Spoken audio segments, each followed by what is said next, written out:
eager to please here. So Brandon Rosario, welcome up.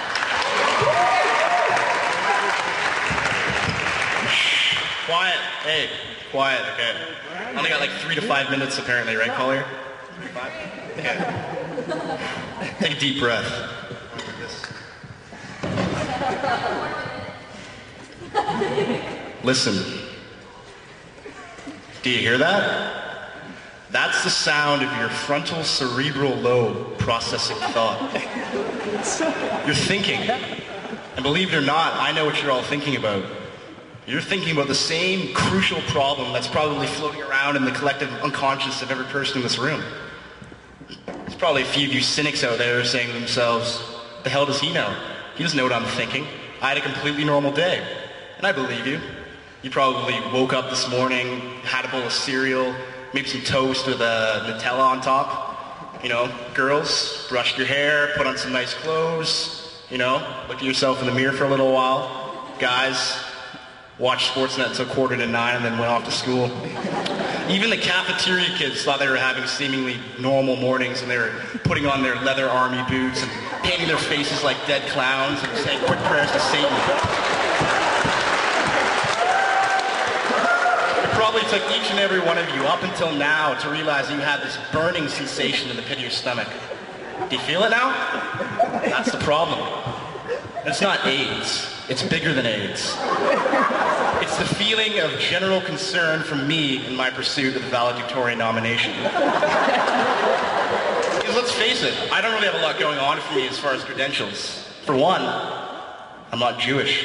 So I'm not going to be naturally hilarious like Adam Sandler or Jerry Seinfeld or, you know, Jon Stewart. If they were running, they'd probably get the vote just based on that stupid ethnic stereotype by itself.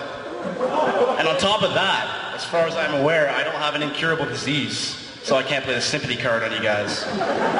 Wayne Gretzky isn't coming to my house and autographing my things, so I must be hungry.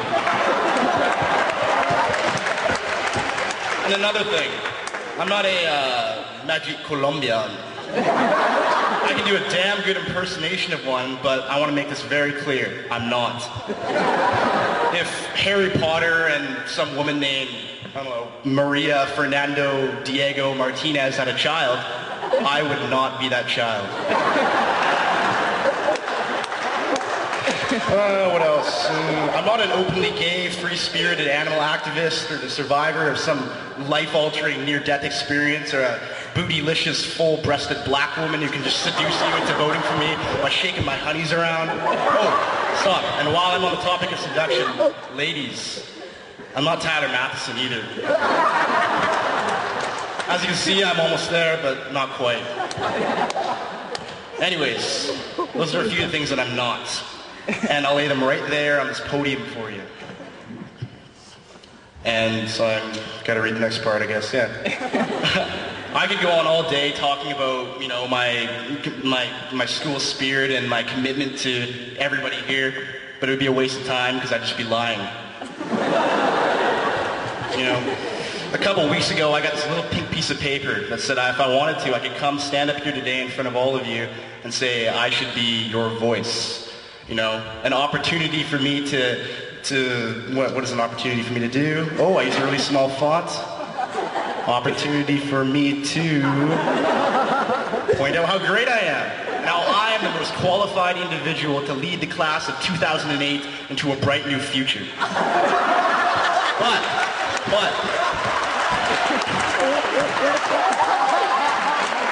in the back of my mind, I can't help but worry that all this is going to do is put emphasis on the blind approval of some vacant, empty, middle-brow shell of a speech that we've all seen and heard before.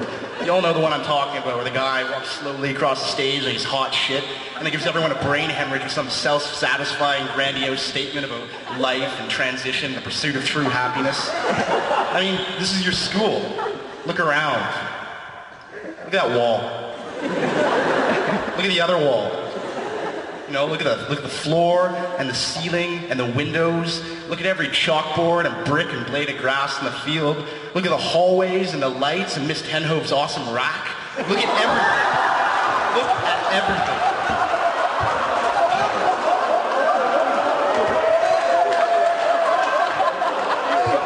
Take it all into perspective before you decide which clown you want to have dancing and juggling in front of your family. Seriously, it's a nice rack. She doesn't even teach her anymore, don't worry. Look for competence and reliability. If the Liberal Party of Canada taught me anything during their half-assed, lazy excuse for a term in office, it's this: never make a promise that you can't keep. So I'll only make you this one. If you make me your valedictorian, I promise to put every ounce of soul and dedication that I have into that speech. Bottom line, I'll make you proud. That's not it. I got more. I'll make you proud, and I might make your grandparents vomit all over themselves in the process. But it'll wash out. And when it does, your grandparents will take the clothes and probably put them in the dryer for 40 to 50 minutes, or maybe an hour, depending on the size of the load. And those clothes will spin around in a circle, around and around and around and around, until they're completely dry. And then your grandma will come into the laundry room and open the dryer door, and she'll look inside, and before she hangs anything up, she'll spray Febreze all over the puke stain so that the rest of the closet doesn't smell bad when she puts it away. I know, can I finish? In the end, those puke-stained clothes will represent something. I'm not really sure what the symbolism would be right now, but most likely it'll be something great. And I'll wrap it up by saying, Parker Lang pees sitting down like a girl.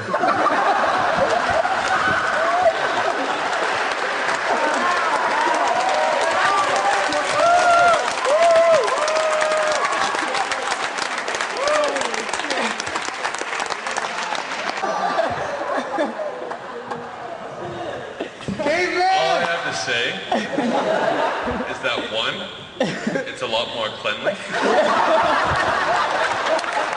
Requires a lot less cleanup. And the ladies don't complain about leaving the seat up. That's all I have to say.